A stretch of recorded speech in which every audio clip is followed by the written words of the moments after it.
Hello বন্ধুরা, welcome to my channel ঈশার রান্নাঘর।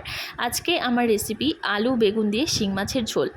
আর এই রেসিপিটা চলো আমি কিভাবে বানাই সেটাই তোমাদের সাথে আজকে শেয়ার করব। প্রথমে শিং মাছগুলোকে আমি কেটে নিয়েছি, আর শিং মাছে আমি নুন দিয়ে কিছুক্ষণ ঢাকা দিয়ে রেখেছিলাম। তারপর মাছগুলো মরে গেছে দেখো। এরপর মাছগুলোকে আমি ভালো করে কেটে নিয়েছি। তারপর আবার মাছটাকে আমি বেশ কিছুটা নুন দিয়ে ভালো করে ডলে ডলে ধুয়ে নেব। তাহলে দেখবে মাছের যে কালচে ভাবটা ওপরের চামড়া সেটা কিন্তু চলে যাবে। এরপর মাছটাকে আমি নুন আর হলুদ দিয়ে ভালো করে মেখে নিচ্ছি। তারপর আমি কড়াইয়ে সর্ষের তেল বসিয়ে দিয়েছি, আর তেলটা কিন্তু বেশ ভালো করে গরম করে নেব। এরপরে দেখো মাছগুলো আমি ভাজতে বসিয়ে দেব।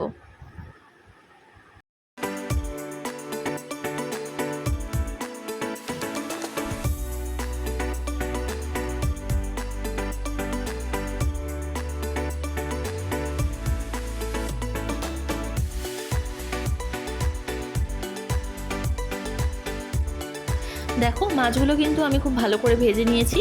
এরপর মাছের ঝোল বানানোর জন্য এখানে আমি নিয়েছি 3টে আলু টুকরো টুকরো করে আমি কেটে নিয়েছি। তারপর নিয়েছি আমি বেগুনটাকে একটু বড় করেই কেটেছি, অত ছোট করে কিন্তু কাটিনি। আর ঝোলের বেগুন একটু বড় করে কাটলেই তরকারিতে ভালো লাগে দেখতে। তারপর দেখো আলু আর বেগুনটাকে এবার আমি ভালো করে ধুয়ে নিয়েছি। এরপর কড়াইয়ে আমি সর্ষের তেল দিয়ে দিয়েছি। তারপর এর মধ্যে আমি অল্প জিরে ফোড়ন দিয়ে দেবো। তারপর আলুটাকে কিন্তু আমি বেশ ভালো করে ভেজে নেব।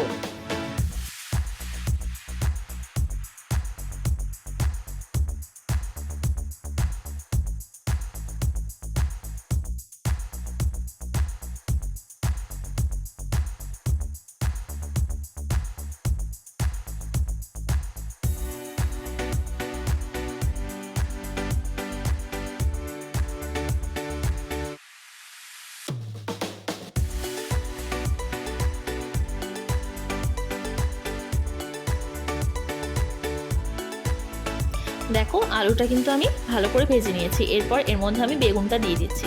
এরপর বেগুনটা দিয়ে আমি এটাকেও কিছুক্ষণ ভেজে নেব। তারপর এর মধ্যে আমি 2 থেকে 3 চামচ মতো কাঁচা লঙ্কা বাটা দিয়ে দেব। তারপর দিয়ে দেব হলুদ, অল্প একটু শুকনো লঙ্কা গুঁড়ো, তারপর নুন। এরপর এই মশলাটাকে বেশ কিছুক্ষণ আমি ভালো করে কষিয়ে নেব।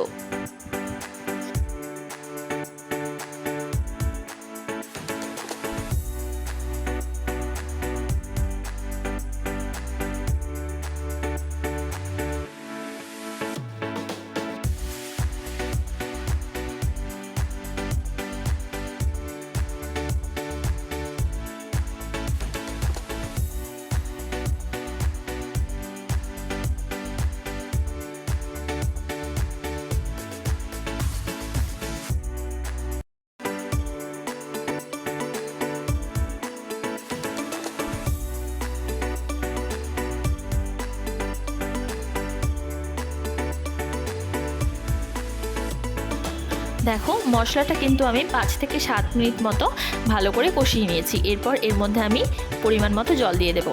আর শিং মাছটা আমি একটু পাতলা ঝোলই করব।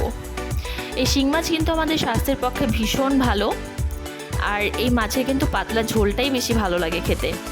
গরম গরম ভাতে যদি দুপুরের লাঞ্চে এরকম শিং মাছের ঝোল থাকে তাহলে কিন্তু ভীষণ জাস্ট জমে যাবে। তারপর দেখো ঝোলটা দেওয়ার পর এর মধ্যে আমি মাছগুলো কিন্তু দিয়ে দিয়েছি। আর মাছটা একটু আমি হালকাই ভেজেছিলাম, অত কড়া করে কিন্তু মাছটা আমি ভাজিনি। মাছটা দিয়ে এবার আমি এটাকে গ্যাসের আঁচটা আমি হাই করে রেখেছি, হাই ফ্লেমে রেখে এবার এটাকে আমি ঢাকা দিয়ে আলুটাকে সেদ্ধ করে নেব। আর ঝোলটাও কিন্তু আমার বেশ কিছুটা শুকিয়ে গেছে। এরপর দেখো এর মধ্যে আমি ছোটো চা চামচের 2 থেকে 3 চামচ মতো জিরে গুঁড়ো দিয়ে দিচ্ছি। জিরে গুঁড়োটা দেওয়ার পর 5 থেকে 7 মিনিট মতো এটাকে ভালো করে ফুটিয়ে নিলেই কিন্তু রেডি আলু বেগুন দিয়ে শিং মাছের পাতলা ঝোল। ভিডিওটি ভালো লাগলে লাইক, কমেন্ট, শেয়ার আর আমার চ্যানেলটাকে অবশ্যই সাবস্ক্রাইব করে দিও। টাটা।